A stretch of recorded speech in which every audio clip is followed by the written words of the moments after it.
और दोस्तों कमांडर अशोक राव साहब जी के द्वारा क्या कुछ कहा गया और क्या शपथ लिया गया, आप लोगों को एक बार पूरा सुनना चाहिए। एक सदस्य म्हणून, एक कार्यकर्ता म्हणून आपण एक प्रतिज्ञा करणार आहोत, शपथ घेणार आहोत। सगळ्यांनी हात असे पुढे करायचं, उजवा हात आपला, आणि स्वतःचं नाव घ्यायचं। मी म्हटल्यानंतर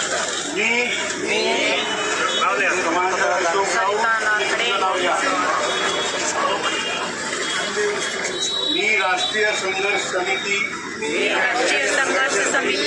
याची मूल्ये, ध्येय आणि दृष्टिकोन कायम ठेवी। मी माझ्या सहकारी सदस्यांना पाठिंबा देण्याची, आदर, सचोटी आणि सचोटीने सहकार्य करण्याची प्रतिज्ञा करतो। मी आमच्या संघटनेच्या उद्दिष्टांना पुढे नेण्यासाठी माझा वेळ, माझी प्रतिभा आणि माझ्या प्रयत्नांचे योगदान देण्याचे वचन देतो। मी संघटनेच्या नियमांचे पालन करेन, संघटनेची प्रतिष्ठा राखेन आणि आमच्या EPS 95 पेन्शनधारक समुदायाच्या सर्वोत्तम हितासाठी कार्य करेन। प्रामाणिकपणा आणि समर्पणाने मी सदस्यत्वाची जबाबदारी स्वीकारतो आहे। धन्यवाद।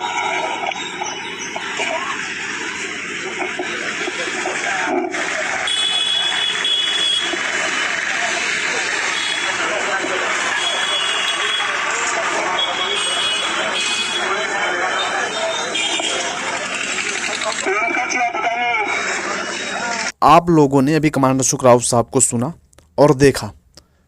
दोस्तों मैं ये विश्वास के साथ कहता हूँ कि ऐसा नेतृत्व का व्यक्ति होना बहुत ही सौभाग्य की बात है हमारे लिए। जिस प्रकार से वो हमारी बातों को रखते हैं, हमारे बीच जो अभी नहीं है अभिभावक, उनको भी याद किया जाता है। ऐसा नहीं कि उन्हें बुला दिया जाता है। बहुत सारे लोग होते हैं जो चले गए अपनी छवि चमकाने में लगे रहते हैं, लेकिन हमारे कमांडर अशोक राव साहब जी के द्वारा ऐसा नहीं किया जाता। हमारे संगठन के द्वारा ऐसा नहीं किया जाता। सभी लोग जो है तत्पर होकर दिल से लगे हुए हैं। पहला ऐसा संगठन आप देखोगे जिसमें जो है दिल व जान से हमारे बुजुर्गों के लिए काम किया जा रहा है। इसीलिए अगर कोई भी कुछ भी टिप्पणी आप लोगों के लिए निकलती है मेरे NSC के साथियों के लिए, तो बिल्कुल नहीं निकालें। आप लोग एक बार सोचें, एक बार समझें कि क्यों आंदोलन को टाला जाता है और क्यों रिक्वेस्ट किया जाता है।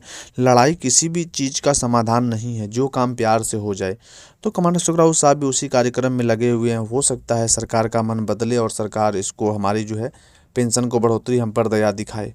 तो इस प्रकार से वो अपने काम में लगे हुए हैं, तो आप लोगों को भी सपोर्ट करना चाहिए और EPS 95 पेंशन बढ़ोतरी को लेकर सरकार से सवाल भी करना चाहिए। और जो हमारे NSC के संगठन के लोग निर्देश दे रहे हैं उसको भी आप लोगों को पालन करना चाहिए। हालांकि दोस्तों मैं कोई खबर बना के नहीं दिखा रहा हूं, मैं सीधा सी बात कहता हूं कि मैं भी इसमें भोगता हूं। मैं भी एक कंपनी में काम करता हूं और मैं भी वहां पे पैसा जमा कराता हूं।